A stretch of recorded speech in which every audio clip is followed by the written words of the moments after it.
capacidad de destrucción es tan enorme, tan desmesurada, que desborda completamente nuestra capacidad de imaginación. Kant sabría lo que son los Terians, se llevaría las manos a la cabeza, en su caso quizás a la peluca. El problema de Cortamos la filosofía después. es que es demasiado complicada para determinados formatos. Profesores de filosofía hablando en medios de comunicación, muchas veces sucede esto, no lo hacen Ujú. muy bien. No lo hacen muy bien porque la filosofía es demasiado complicada para, digamos, el formato de los medios de comunicación No que está hecha tenemos para un ahora. reel de TikTok, ¿no? No está hecha para un TikTok ni para un post de Instagram.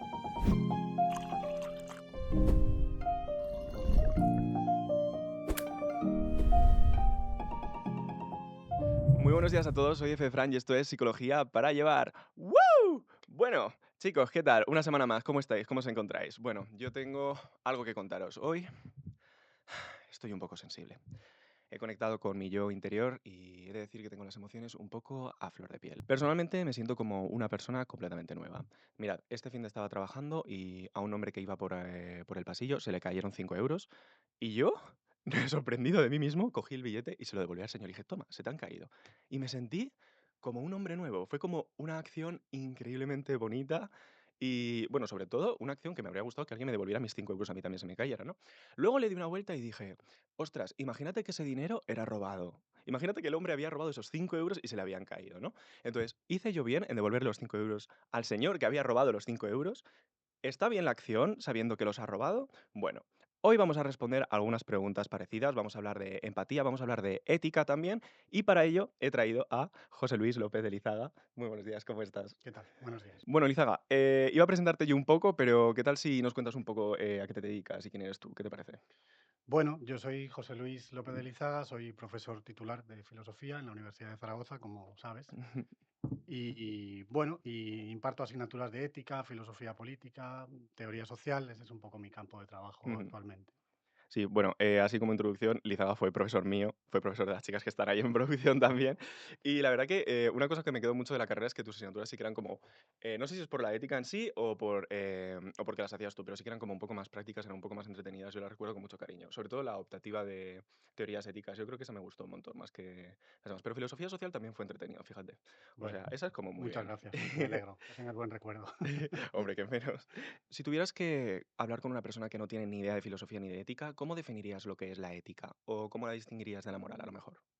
Bueno, a ver, la ética es básicamente una rama de la filosofía, ¿no? Ujú, Y es una rama de la filosofía que se ocupa de una pregunta, digamos, general, que podríamos formular así, ¿no? ¿Cómo debemos vivir? ¿Cómo debemos vivir nuestras vidas, ¿no?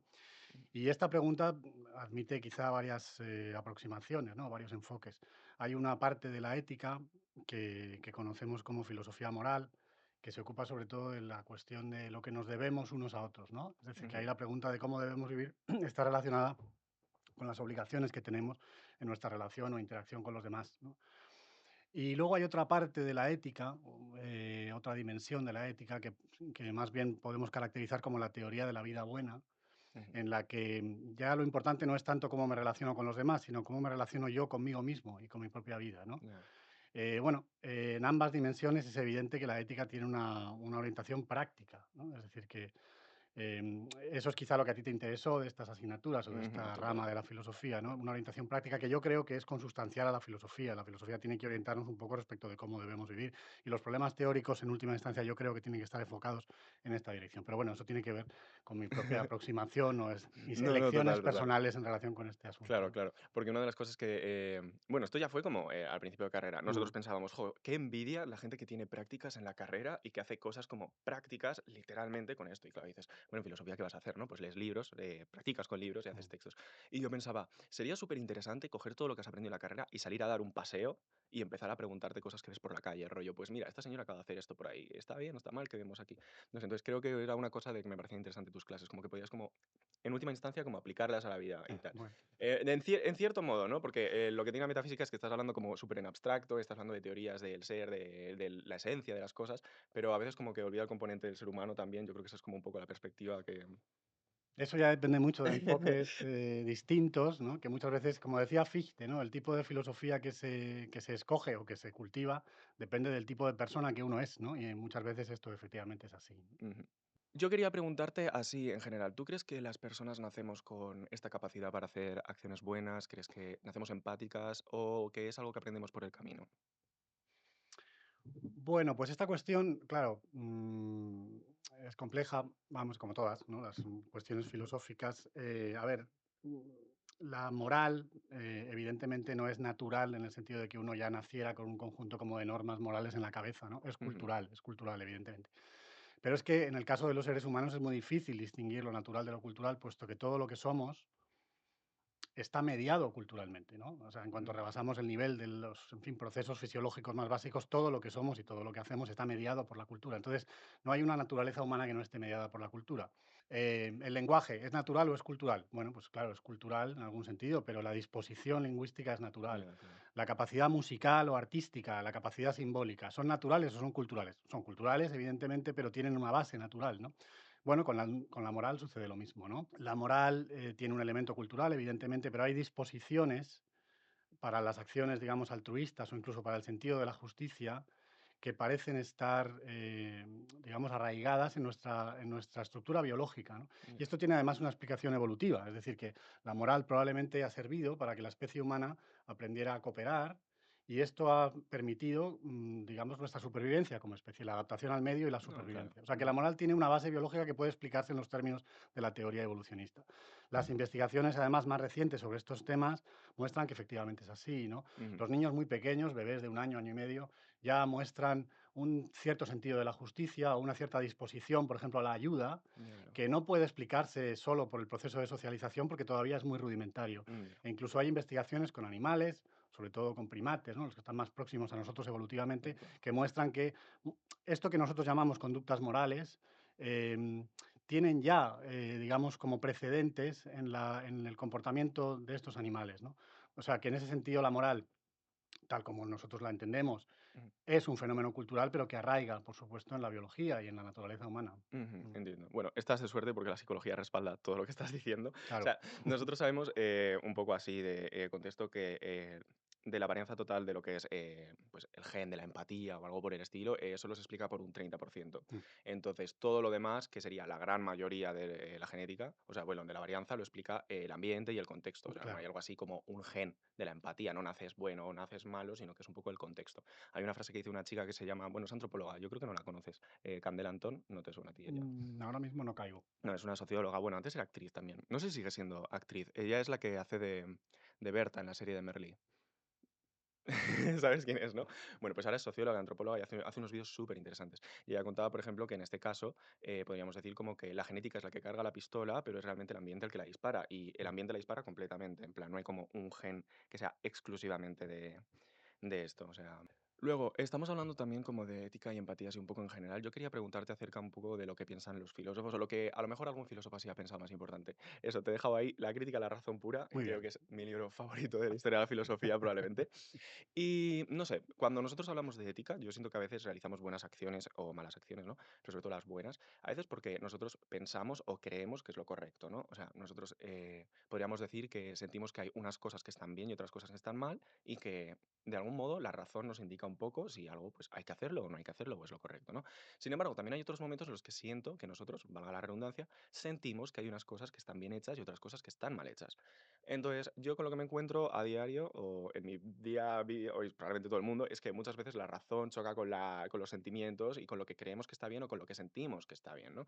¿Tú crees que hay alguna teoría filosófica o algún filósofo que explique un poco esta contraposición? Bueno, sí, a ver, esto también es un asunto complicado, ¿no? Pero vamos a ver, yo más que hablar de la razón, yo diría que hay teorías éticas que destacan sobre todo, si quieres, el elemento cognitivo en los juicios morales Ujú. y otras que destacan más bien el elemento emocional o afectivo. Podríamos plantearlo así, ¿no? Y Vale. quizá acotaríamos mejor el asunto, ¿no?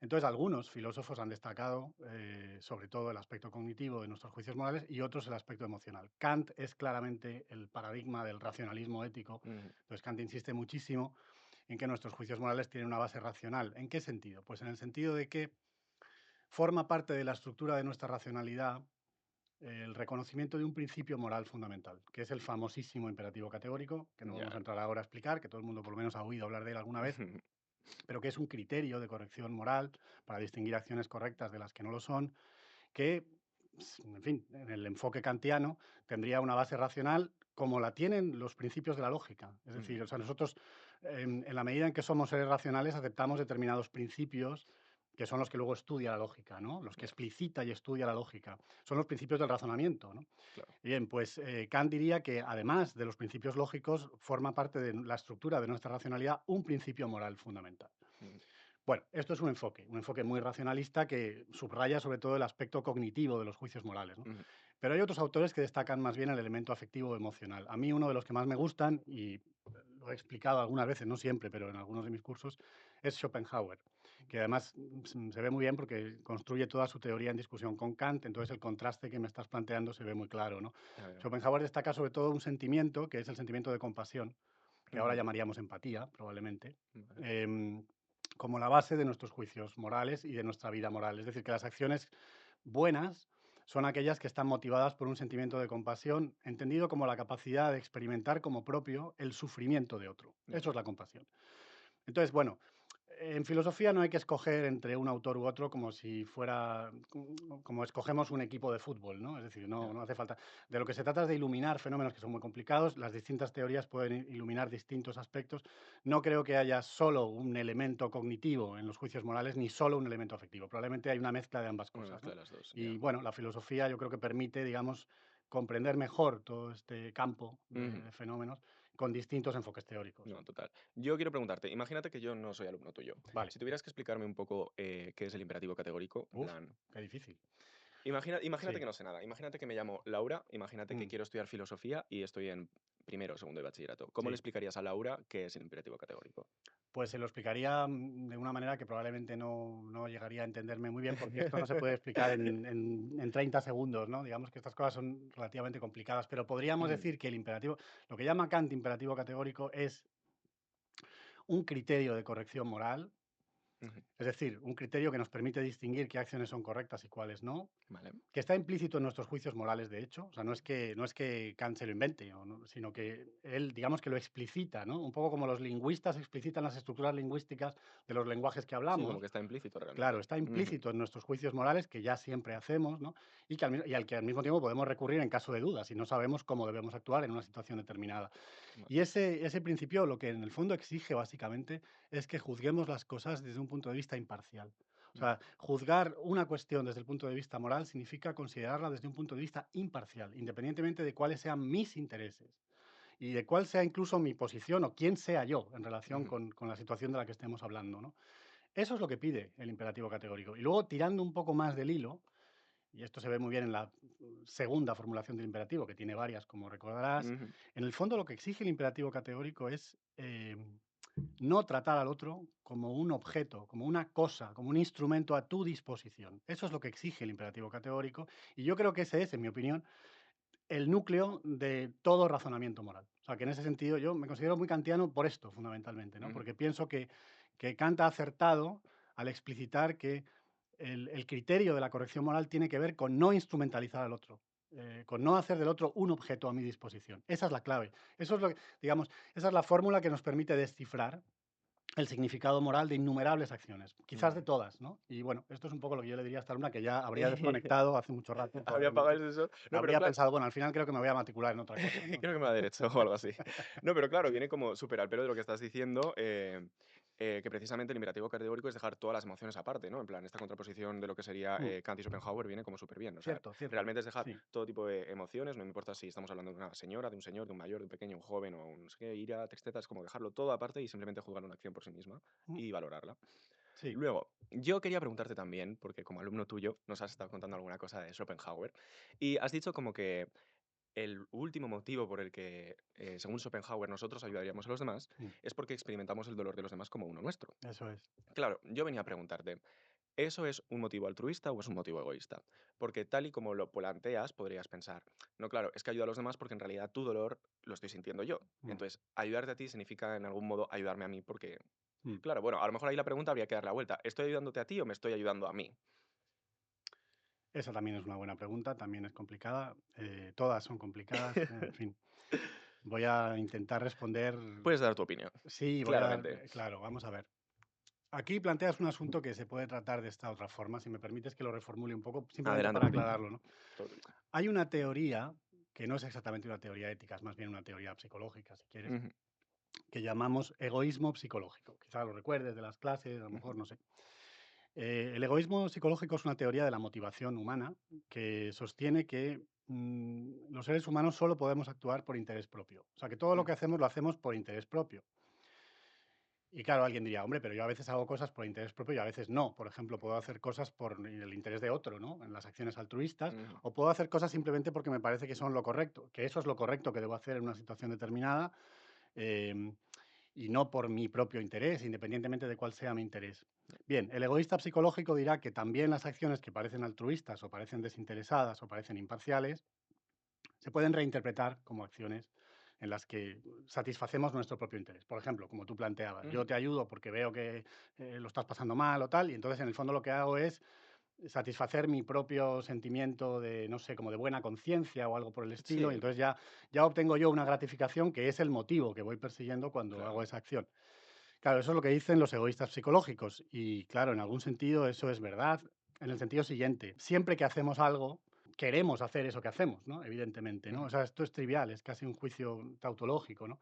Pero yo creo que no es verdad que siempre que hagamos lo que, o siempre que hacemos lo que queremos hacer, estemos actuando por interés propio. O sea, yo creo que podemos hacer cosas que claramente no están en nuestro propio interés, sino que las hacemos por motivos altruistas o por la imparcialidad como un motivo Ujú. específicamente distinto. Te voy a poner un ejemplo, ¿no? Hace poco, este chico, este enfermero, Alex Preti, ¿no? En Estados Unidos, que fue víctima Ah, del claro, sí, ICE, ¿no? es Claro, verdad. este chico acude a una manifestación, protesta contra una situación que considera completamente injusta y abusiva, como es esa especie, la acción impune de esta especie de milicias que ahora actúan en Estados Unidos. Ya. Se enfrenta a la policía, o Bueno, a lo que a sea eso, esta claro. cuerpo parapolicial que es el ICE o el ICE o como queramos llamarlo, se enfrenta a ellos jugándose la vida, finalmente la pierde. Ujú. Bueno, ¿por qué hizo esto esta persona? ¿Diremos que se jugó la vida por interés propio? Hombre, pues no, probablemente se jugó la vida porque pensaba que eso es lo que debía hacer en ese contexto en el que él se encontraba en ese momento. Ujú. Alguien que se juega la vida y además la pierde, es muy difícil atribuirle una motivación egoísta. Yo creo Ya, que en el fondo es ridículo. Esto refuta completamente ese egoísmo psicológico que en un principio nos parecía tan verosímil, ¿no? claro. O sea, ese es un ejemplo, y podríamos poner muchos más, de cómo una persona puede hacer algo que quiere hacer, efectivamente, puesto que está llevando a cabo una acción intencional, Ujú.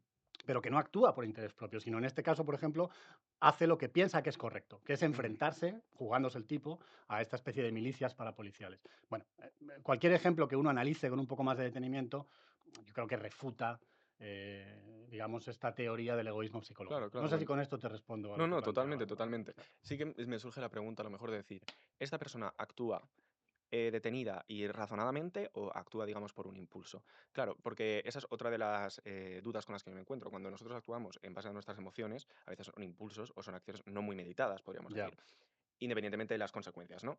Sin embargo, cuando luego pensamos las acciones más detenidamente, dices, ostras, pues a lo mejor no sé si tengo que hacerlo o no tengo que hacerlo, porque ya está como la razón interviniendo un poco, ¿no?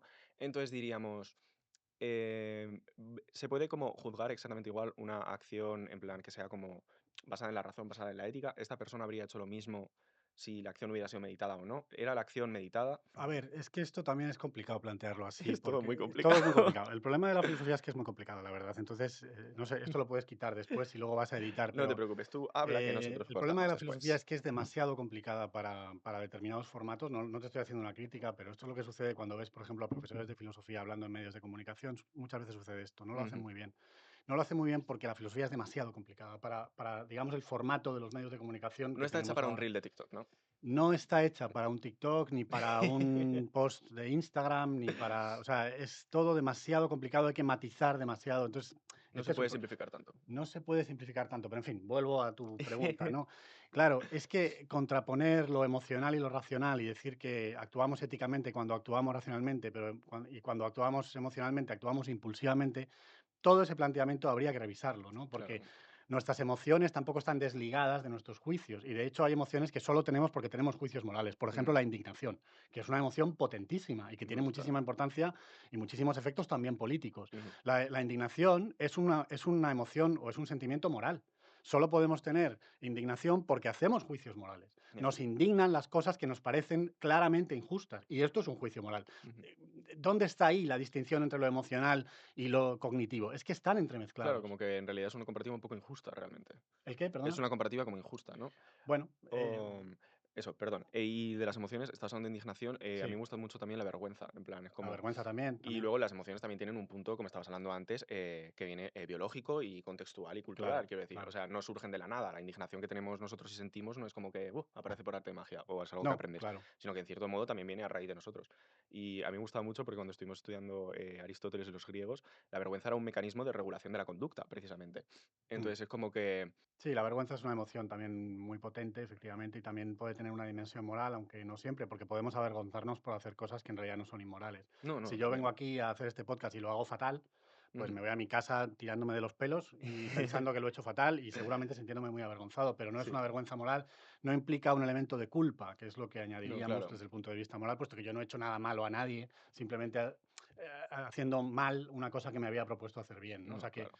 Em, bueno, pero en todo caso, este tipo de emociones son indisociables también de un determinado esquema conceptual cognitivo. Por eso no se puede disociar la razón de la emoción de esta manera un poco simplificada que a veces empleamos, ¿no? Eso No, es total. lo Eso que es. quiero Ujú. decir. Te he entendido perfectamente. Sí, no sé, No, yo te he entendido muy bien. ¿Te habrá entendido el resto del público? Intentaremos que sí no también. lo sé. Luego nos juzgarán ellas, que son las que están ahí. ¿Vosotros habéis entendido? Vale, hay una cosa más que me gustaría, debatir contigo y es este famosísimo dilema del Muy tranvía o bien. del tren o lo La que sea, que es vagoneta. esto, Yo la lo conocía como el vagoneta. tranvía o la vagoneta. En cada versión de los libros aparece una cosa nueva. Bien.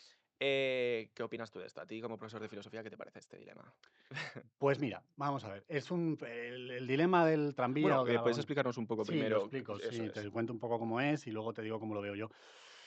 Esto es un experimento mental que hasta donde yo sé, la primera autora que lo empleó fue Philippa Foot, que es una filósofa moral del siglo XX. Ujú, em, y es una especie de experimento mental o conceptual que sirve para aclarar determinadas distinciones conceptuales en el campo de la ética, ¿no? Entonces, bueno, la situación sería esta.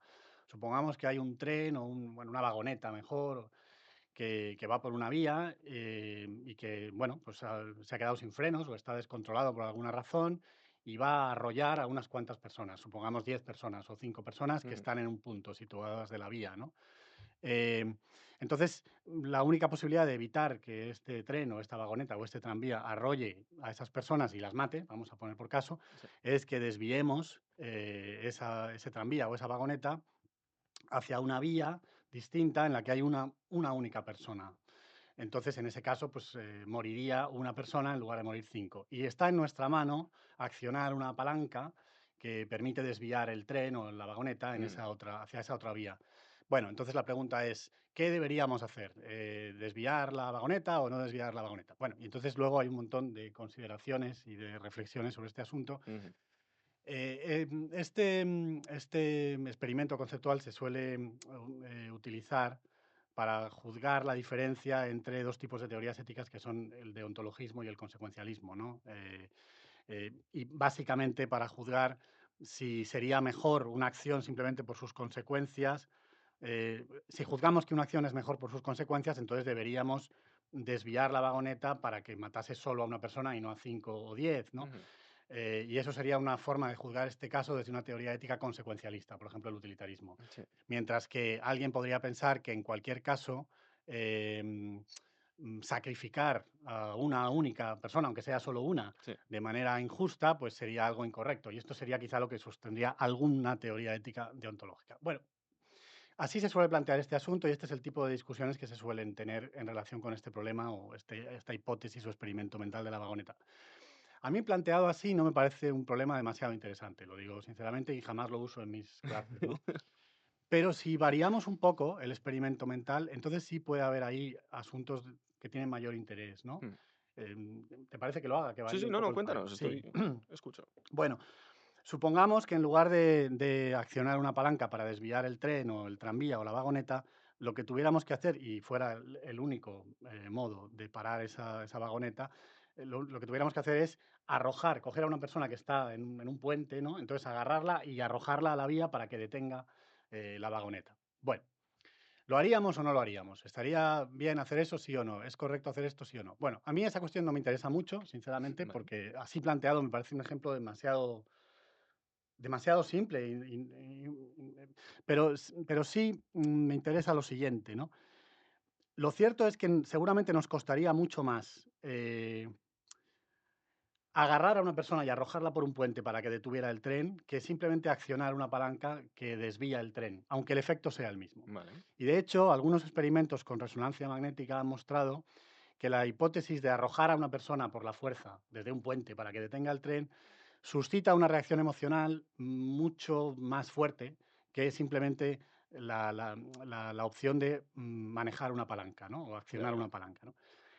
¿Qué sucede ahí? Bueno, pues sucede, y entonces sí puede ser interesante todo este asunto, este experimento mental de la vagoneta. Ujú, Ahí podríamos ver que cuando las acciones humanas están mediadas por la tecnología, se establece una distancia entre nuestra acción y los efectos de nuestras acciones, y entre nuestras acciones y aquellas personas a las que nuestras acciones afectan, claro. que de alguna manera nos insensibiliza moralmente. Ujú, O sea, yo puedo accionar una palanca y no sentirme muy culpable, pero no puedo empujarte a la vía. ya. Eso me cuesta mucho más, cuando en realidad el efecto es exactamente el mismo. Sí, claro.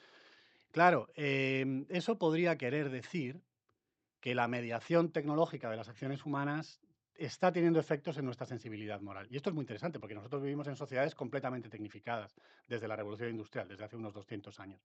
Mm, Puede ser que nuestras reacciones morales a determinadas acciones o determinadas conductas esté cambiando ujú, como consecuencia de la mediación de las tecnologías en nuestras formas de interacción. sí, Esto sí es interesante, de este dilema de la vagoneta reformulado. ya. En la primera formulación no me parece interesante y te voy a decir también por qué, porque pienso que si no se puede evitar un daño, si no se puede evitar un daño, evidentemente es mejor que el daño sea lo menor posible. Entonces, Claro. si en lugar de pensar en una vagoneta que yo tengo que desviar o no, que es una hipótesis medio de ciencia ficción, un poco absurda, ¿no? Sí, Eh, si yo pienso sencillamente en un piloto de un avión que va a estrellar el avión porque no tiene más remedio y tiene que optar entre estrellarlo en un lugar donde no hay prácticamente nadie o estrellarlo en el centro de una ciudad llena de gente, ya, pues está claro. claro cuál es la opción moralmente mejor, Ujú, que es causar el menor daño posible. Entonces, el famoso dilema de la vagoneta a mí no me parece que sea un dilema, ujú. pero si lo modificamos en el sentido que te he propuesto, entonces resulta quizá más interesante. Vale, sí, o sea, yo creo que entiendo el punto. Creo que Mm, realmente la diferencia la marca la distancia que creamos entre nosotros y la persona a la que las Eso es, consecuencias se ven afectadas, ¿no? O eso es. sea, lo importante no es realmente tirar a una persona a la vía, sino cómo tiramos la persona a la vía. Eso puede ser Mm, algo de lo que está pasando hoy en nuestra percepción moral, en nuestros juicios morales, en nuestras reacciones emocionales, ujú, específicamente morales, como consecuencia de la mediación tecnológica de las acciones humanas. Eso es lo que quería yo señalar eso es, utilizando el ejemplo de la vagoneta en su segunda formulación. ya, claro. Claro. Ujú, porque además de las innovaciones tecnológicas o la mediación tecnológica que crea esta distancia, yo siento también que hay otro tipo de factores que a lo mejor pueden como desensibilizarnos un poco, porque estamos hablando como de distancia, pero creo que también se ve mediada por pues nuestra sensibilización, ¿no? O habituación a determinados contenidos, ¿no? Claro. Siento que como las redes sociales o la televisión o la radio incluso nos bombardean con todo tipo de imágenes a día de hoy y creo que las personas hemos perdido un poco como nuestra capacidad de sentir lo que hay al Mm, otro lado, porque ya no es o sea, tú estás hablando de empujar a una persona o tirar una palanca, ¿no? Pues ahora ni siquiera es eso, ahora es como verlo a través de una pantalla. O claro. sea, la distancia que hay es como todavía incluso más grande. Y no sé, creo que eso también puede afectar un poco. Sí, claro, yo creo que este es un campo, además esto es un fenómeno, son fenómenos muy nuevos, porque claro, de esto no puede hablar Aristóteles o Platón Exacto. o Kant, porque viven en una época, digamos, preindustrial, y entonces hay aspectos de la condición humana que son propios de las sociedades modernas, y Claro. entonces no pueden estar previstos en la filosofía de otros siglos. Entonces aquí hay un campo de fenómenos que todavía tenemos que teorizar, en mi opinión, Ujú. que son precisamente todas estas transformaciones que puede estar introduciendo la tecnología, no solo en nuestras relaciones sociales, etcétera, sino también en nuestra propia sensibilidad moral, ¿no? Y esto Ujú. es, tú has mencionado ahora las pantallas. Claro, ya hace mucho tiempo que Baudrillard hablaba de esto de la sociedad del espectáculo y Ujú. esa sensación que tenemos de irrealidad, los fenómenos que aparecen en la pantalla aparecen como con un índice de irrealidad, ¿no? Y hay una cierta confusión entre la realidad y la ficción porque todo se da en un mismo espacio que es la pantalla Ujú. y esto también tiene mucho que ver con la indistinción entre, mm, digamos, los contenidos serios y el puro entretenimiento. Entonces vemos una guerra real como si estuviéramos viendo una película. Bueno, esto está ya muy manido, no es que yo esté diciendo ahora nada nuevo, Ujú. pero son consecuencias en nuestra forma de valorar las cosas y en nuestra forma de percibir las acciones desde un punto de vista moral, Ujú, son transformaciones debidas a la tecnología y a la ujú, mediación de la tecnología en nuestras vidas, que es un aspecto absolutamente crucial de nuestra ujú. condición hoy No, en claro, día, es ¿no? lo que dices, porque además siento como que los avances tecnológicos están avanzando tan deprisa que siento que los seres humanos no tenemos la capacidad como de aprenderlos, en plan, Claro, como bien, como de acabar de comprenderlos, ver las consecuencias, entender como la magnitud, o sea, siento que nos descarrilan, o sea, como que se nos llevan por delante, ¿no? El tranvía se te lleva a ti por delante eso es, realmente. sí. Además, siento que con las nuevas tecnologías nos cuesta mucho imaginarnos las cosas. Quiero decir, imaginarme tirar a una persona a una vagoneta, Mm, bueno, loco, ¿no? Pero imaginarme, como las consecuencias de, yo qué sé, la guerra en Gaza. mm, O sea, siento que está tan martilleado esto a través de las redes sociales que es como, no acabo de comprender la magnitud de esto. Es como que me cuesta imaginarlo. Yo veo las fotos, yo veo las imágenes, yo veo los vídeos y lo veo, lo entiendo. Pero como que hay algo que no acaba como de cuadrar, ¿no? Como que no acabas de entender la magnitud de los problemas. Es lo que estabas diciendo ahora, no acabas de ver como lo que es la realidad y qué es la ficción. claro. Ver un cadáver o ver a una persona que está en el suelo porque acaban de matarla, tú lo ves y, vamos, te quedas en shock. O sea, yo he visto gente en el Mm, depósito, pero no tiene nada que ver con una persona que acaban de matar en la calle, ¿no? mm, mm, Pero lo que tiene que ser ver eso de cerca es que no puedo imaginarlo. Yo creo que el componente de imaginarte esto, creo que las redes sociales han como martillado nuestro componente de imaginación y no somos capaces como de acabar de ponernos al otro lado. mm, Otra cosa también, bueno, a la orden del día, los archivos estos de Epstein y que mm. están por todas partes, bueno, están por todas partes, pero nadie está hablando de estas cosas, que tampoco lo entiendo. Es parece más importante la cosa esta de los Terians. ¿Tú has visto lo de los Terians? Sí, he visto lo de los Terians, sí, claro. ¿Quién Entonces, no ha visto lo de ¿quién no ha los visto los Terians? Stories? Entonces, como, siento que estamos poco hablando de esto, pero ¿por qué estamos poco hablando? Porque siento que la gente no es capaz como de comprender o de aprender realmente lo que está pasando. Estamos hablando de una Mm, cosa hiper, hiper grave que no me salen ni las palabras para mm. escribirla. Y siento que la mediación y los avances tecnológicos tienen mucho que ver en eso. ¿Qué opinas tú? Claro, sí, esto tiene que ver con esto que hablábamos antes, a ver, el filtro de las pantallas da como un índice de irrealidad a los contenidos que efectivamente nos sitúan en una posición muy Ujú, distanciada, no solo físicamente, sino también emocionalmente. Y sobre esto hay un autor que es Gunther Anders, que yo creo que también ujú, alguna vez lo habré comentado en mis cursos. Gunther Anders es un filósofo de la segunda mitad del siglo XX que tiene unas ideas muy interesantes sobre esto y muy inquietantes y muy actuales también. Él analizó el significado moral sobre todo del lanzamiento de las dos bombas atómicas en Hiroshima y Nagasaki, ¿no? ujú, Al final de la Segunda Guerra Mundial. Entonces él sostuvo una tesis que es muy interesante y yo creo que muy inquietante, y es la siguiente. Él sostenía que la capacidad de destrucción que hemos alcanzado los seres humanos ujú, como consecuencia de la revolución industrial y de las tecnologías nuevas también en la cuestión de los armamentos, la capacidad de destrucción es tan enorme, tan desmesurada, que desborda completamente nuestra capacidad de imaginación del ujú, daño que causamos y, por tanto, de alguna manera inhibe la respuesta emocional, empática, por volver a la cuestión de la empatía, claro. que precisamente debería refrenar esa capacidad destructiva. Esto Sí. es una paradoja terrible del mundo moderno y que yo creo que efectivamente se puede confirmar en otros fenómenos, aunque quizá no tan graves como la bomba de Hiroshima y Nagasaki, ¿no? Pero claro, la idea de Anders es esta, ¿no? Yo puedo imaginar la muerte de una persona, puedo imaginar la muerte de 10 personas, o de 20 o 30. Ujú, Pero cuando los muertos se cuentan por miles, decenas de miles, centenares de miles, millones de muertos, entonces ya no puedo literalmente imaginarlos. Y ujú, si no puedo imaginarlos, no puedo tampoco empatizar con su sufrimiento. Lanzar una bomba atómica y matar a 200.000 personas no, es una acción de una capacidad destructiva tan enorme que desborda completamente mi capacidad de reacción moral ante esa acción. no, Y por tanto, quedamos moralmente desarmados como consecuencia de la claro. capacidad destructiva que hemos alcanzado. Esto es extraordinariamente inquietante. Él pensaba que esto también tenía algo que ver con lo que había sucedido en el genocidio nazi de la Segunda Guerra Mundial. Pensaba que las bombas de Hiroshima y Nagasaki ilustraban este fenómeno, pero probablemente se podría también aplicar a otros campos u otros fenómenos distintos, ¿no? Otros Ujú, ejemplos diferentes, ¿no? Quizá menos graves, ¿no? Pero la impunidad con la que podemos hacer muchísimo daño, por ejemplo, a través de redes sociales, ¿no?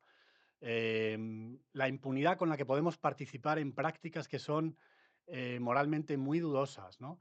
desde nuestro comportamiento como consumidores o como compradores, Ujú. eh, en fin, nuestro lenguaje en redes sociales, en fin, la impunidad digamos, con la que podemos hacer determinadas cosas y causar muchísimo daño a través de nuevos medios tecnológicos, tiene algo que ver con esta insensibilización.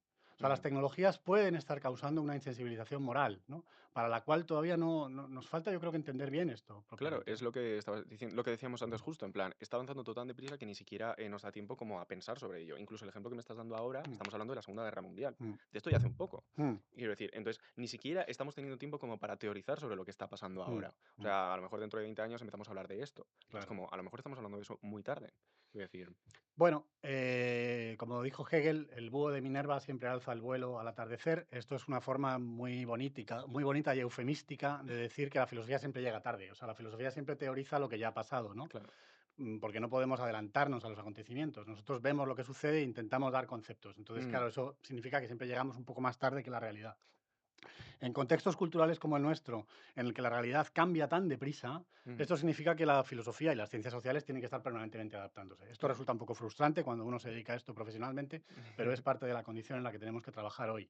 Ujú, No tenemos recursos conceptuales para entender lo que pasa en el momento en el que pasa. Y de hecho muchos análisis son siempre muy precipitados porque la gente quiere enseguida, ujú, quizá muchas veces apuntarse la medalla de haber escrito el primer análisis sobre no sé qué asunto, cuando las cosas requieren a lo mejor su tiempo. ujú, Siempre volvemos a la Segunda Guerra Mundial, esa especie como de foco del siglo XX ujú, terrible, porque ahí hay varias cosas muy paradigmáticas del mundo en el que estamos que no existieron antes. El totalitarismo es un fenómeno completamente nuevo, como mostró Hannah Arendt. O sea, ujú, nadie había visto nunca nada así. El nivel de destrucción y de violencia brutal de la Segunda Guerra Mundial también es algo insólito en la historia de la humanidad. Y por eso volvemos una y otra vez a esos paradigmas. ujú. Pero es verdad que necesitamos ir adaptándonos porque ya estamos entrando en otro orden de cosas distinto Claro, o sea, en es el que siglo ya llega un XXI. punto en el que en los últimos años es que estamos hablando, sí, en la Segunda Guerra Mundial fue un antes y un después, evidentemente, Mm. pero es que estamos entrando en un punto en el que ya estamos como cambiando muchas cosas. Sí, está En cambiando plan, ya hay también el algunos términos que paradigma. están Sí. quedando un poco, no anticuados, pero sí Mm. decir, necesitamos nuevos conceptos. Sí. ¿Tú crees que la filosofía debería unar fuerzas con otras ramas? ¿Deberíamos volver a darle como un papel importante a la filosofía y hacer un pensamiento como más holístico, que abarque como más ramas para intentar hacer un análisis del tiempo presente un poco más actual? Claro, sí. Bueno, vamos a ver, yo pienso, esto también es otro asunto muy importante para hablar más rato, ¿no? Pero a mí me parece que la filosofía hay que entenderla, como decía Gustavo Bueno, el filósofo español Gustavo Bueno, ¿no? Como Ujú, reflexión de segundo grado, ¿no? ujú, Ese es un término muy bueno yo creo, para aclarar lo siguiente, ¿no? Los problemas filosóficos no están escritos en los libros de Platón ni de Aristóteles, ¿no? De ujú. tal manera que nosotros solamente tendríamos como que leerlos como quien lee un texto sagrado e ir desentrañando una y otra vez siempre el sentido o el contenido de esas obras, ¿no? Esa es una visión un poco teológica de la filosofía, un poco escriturística, no sé cómo decir, Sí. que yo creo que no es la correcta. La filosofía se nutre de problemas conceptuales que surgen en determinados contextos históricos como consecuencia de la confluencia de los saberes, las técnicas, Claro. los cambios sociales, etcétera. Entonces, los problemas filosóficos se formulan en distintos contextos, van cambiando, no siempre son los mismos, Ujú. y no nos los inventamos los profesores de filosofía, sino que los encontramos fuera. Por ejemplo, Claro. ahora la inteligencia artificial plantea muchas preguntas. Yo no estoy seguro de que todas esas preguntas relevantes que plantea hoy la inteligencia artificial sean exactamente preguntas filosóficas. No estoy seguro. Ajá. Pero eso, por ejemplo, habría que verlo. Es decir, es un fenómeno nuevo que hasta ahora era ciencia ficción y ahora ya no es ciencia ficción, ahora es realidad. Ujú. Las cuestiones de la bioética, la investigación con embriones, la cuestión relacionada con la eutanasia y el final de la vida. Todo esto son problemas nuevos que Ujú. surgen ahora y no podían surgir hace 200 años porque esas técnicas no existían. Y es ahora cuando la filosofía tiene algo que decir sobre estos problemas. Y lo mismo pasa con las tecnologías, la mediación tecnológica de Claro. las relaciones sociales y muchas otras cosas, ¿no? Ujú. Entonces, la filosofía, claro que tiene que estar atenta a lo que sucede fuera del campo, digamos, puramente gremial de la filosofía Ujú. académica, tiene que estar atenta a lo que pasa en la sociedad, tiene que estar atenta a lo que hacen las otras ciencias sociales con las que está más cerca, Claro. incluso las ciencias naturales también. Y es que inevitablemente el saber en nuestro tiempo es así, tiene esa característica interdisciplinar. Claro. Nosotros no podemos hacer filosofía como se hacía en la Edad Media, porque ya no vivimos en la Edad Media, ¿no? No, total. Entonces, claro que tenemos que estar abiertos y atentos a lo que sucede fuera de nuestro propio, digamos, círculo gremial o simplemente académico, ¿no? No, no, Mm, total. Aunque yo soy más partidario de que la filosofía debería ser otra vez la madre de todas las ciencias y volver a estar un poco al pie del cañón. No, esto Ya, lo digo porque, mira, bueno, esto es como bastante obvio, cuando nosotros hacemos ciencia de cualquier cosa, a mí me pasa mucho ahora estudiando psicología, mm, que lo primero que hacemos es plantear y pensar y ver cómo podemos ver las cosas. Entonces, este planteamiento hipotético, mm, literalmente, porque es método hipotético deductivo, este planteamiento de teorías, hipótesis, son las que luego dirigen cómo vamos a hacer la ciencia. Entonces, siento que en cierto modo tener como una baza un poco a lo mejor más dura de pensamiento antes de hacer las cosas nos dirigiría luego a hacer otro tipo de cosas. O sea, porque a la hora de hacer la inteligencia artificial, yo creo que la gente estaba pensando, "Mm, ¿cómo podemos sacar más dinero de esto?", ¿no? ya. Entonces, quizás si hubiéramos planteado las preguntas adecuadas, habríamos encontrado otro tipo de tecnologías después. No sé, Sí, pero no existe un mm, colegio de sabios que así platónico, a mí me encantaría. o como una especie de teocracia tipo Irán, ¿no? Que entonces decide cuáles van a ser las líneas de investigación en relación con la inteligencia artificial. O sea, es que Ujú. eso sencillamente no existe, no vivimos en un mundo No, ya así, claro. ¿no? Lo que sucede es lo contrario. Hay una cosa por ahí que alguien empieza a hacer que se llama inteligencia artificial, plantea un montón de problemas jurídicos, no Sí, un solamente montón, un tecnológicos, montón. sino jurídicos, sociales, en fin, de derechos de autor, de un montón de problemas Mm, que la sociedad luego tiene que ver cómo resuelve, ya ¿no? claro. Y sobre los que la sociedad delibera en el espacio público, en la Ujú. esfera pública, ¿no? Y luego también surgen problemas filosóficos o algunos de los problemas que surgen ahí son problemas que la filosofía puede, digamos, iluminar Ya entiendo. y Mm, aclarar. Y a veces hay problemas que son completamente teóricos, que ya solamente interesarán a los filósofos profesionales, a porque los están entendidos. relacionados, por ejemplo, con la filosofía de la mente y cómo se modifica el paradigma de filosofía de la mente que tenemos en la actualidad con la aportación de la inteligencia artificial. Pero eso no son Mm, problemas que deciden los filósofos, sino que los filósofos se encuentran. sí, En el fondo es que la filosofía siempre ha hecho esto. Porque si uno va a Platón, que no se me ocurre nadie ya más clásico que Platón, sí, ¿no? claro. Si uno lee los diálogos de Platón, ve que eso es exactamente lo que sucede en los Ujú, diálogos de Platón. Es decir, hay una serie de problemas culturales, también políticos, ujú, que son propios de la Grecia del siglo V, cuarto antes de Cristo, que son ujú, los que abordan los diálogos platónicos. Luego ya a partir claro. de ahí puedes construir una metafísica muy complicada y lo que tú quieras, pero vete a ver los diálogos. Los diálogos son Sócrates discutiendo con gente por la calle sobre los problemas que estaban candentes en la sociedad ateniense de Claro. la época en la que vivió Sócrates. Ujú. La filosofía solo puede concebirse así. Lo otro es teología. Hay una cierta contaminación teológica de la filosofía que afecta a una determinada comprensión de nuestro saber, de nuestra área de conocimiento, que yo creo que es errónea. Nosotros Entiendo. no, nosotros no somos los depositarios y los albaceas de una tradición sagrada. No, claro. Nosotros somos ciudadanos de democracias complejas, con problemas que van cambiando históricamente. Y el que no entiende esto se condena a sí mismo a quedarse fuera de su tiempo. Y la filosofía que actúa fuera de su tiempo, antes o después termina por ser irrelevante. Este es mi punto de vista. Y punto. Y punto. Chapo. Y ahora ya como pregunta más personal para cambiar un poco de tema. ¿Tú crees Vale. que Kant utilizaría TikTok? Uy, qué buena pregunta. Esto es como de sí, sí. Esto es de, después de haber estudiado todo el temario, vas al examen, te dan una hoja en blanco y te dicen, desarrolla del siguiente enunciado.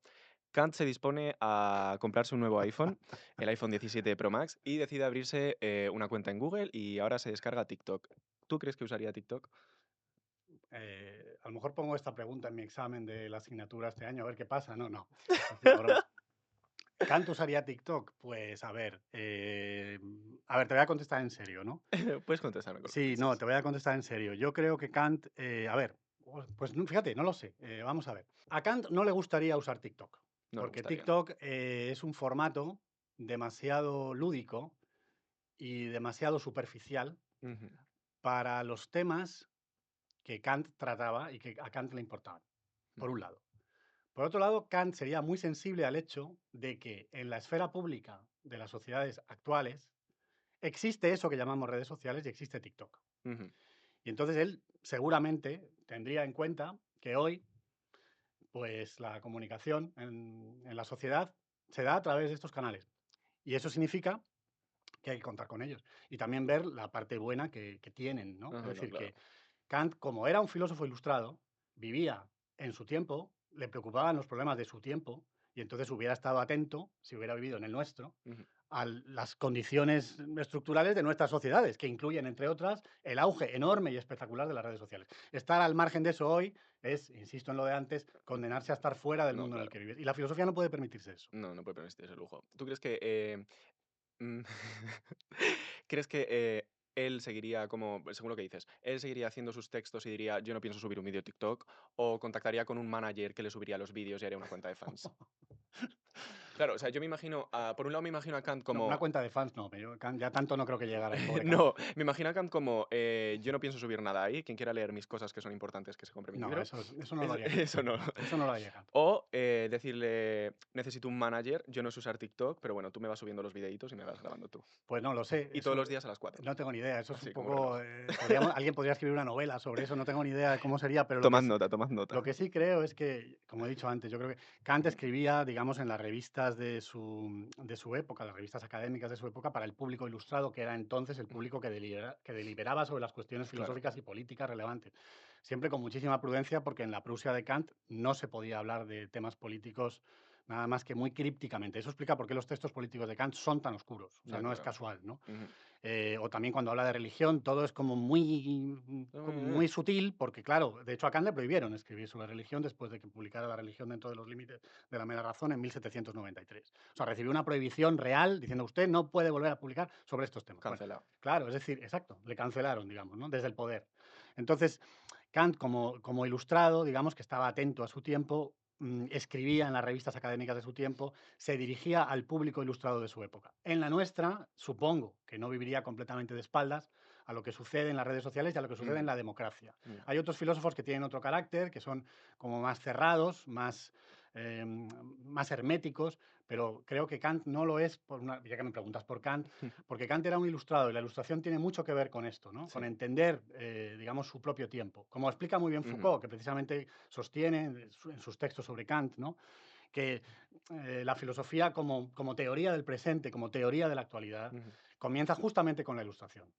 Y bueno, los ilustrados son quienes por primera vez hacen de su propia sociedad y de su propio tiempo histórico el tema preferente de la reflexión filosófica. Eso no pasaba en el siglo XVII, Ujú. no pasa en Descartes, no pasa en Spinoza, pero sí pasa en el XVIII con los ilustrados franceses o con Kant. Entonces, Kant estaría atento a lo que pasa en las redes sociales y en la esfera pública democrática de nuestras sociedades si viviera hoy, sin ninguna duda. Kant leería la prensa, Kant intervendría políticamente, Kant habría públicamente. visto los Terians, claro. Kant sabría lo que son los Terians, se llevaría las manos a la cabeza, en su caso quizás a la peluca, ¿no? No sé, pero eso sería lo que yo diría sobre Kant en particular, ¿no? Genial. Y luego la última pregunta ya del podcast. Oye, ¿cómo te gusta a ti el café?